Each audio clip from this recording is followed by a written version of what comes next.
اعوذ باللہ من الشیطان الرجیم پناہ مانگتا ہوں میں اللہ کی شیطان مردود سے۔ قل لا اقول لكم عندي خزائن الله ولا اعلم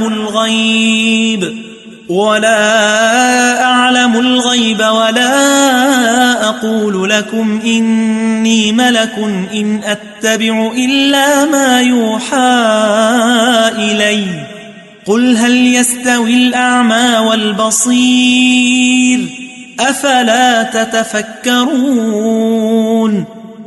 کہہ دو کہ میں تم سے یہ نہیں کہتا کہ میرے پاس اللہ تعالیٰ کے خزانے ہیں، اور نہ یہ کہ میں غیب جانتا ہوں، اور نہ تم سے یہ کہتا ہوں کہ میں فرشتہ ہوں۔ میں تو صرف اس حکم پر چلتا ہوں جو مجھے اللہ کی طرف سے آتا ہے۔ کہہ دو کہ بھلا اندھا اور آنکھ والا برابر ہوتے ہیں؟ تو پھر تم غور کیوں نہیں کرتے؟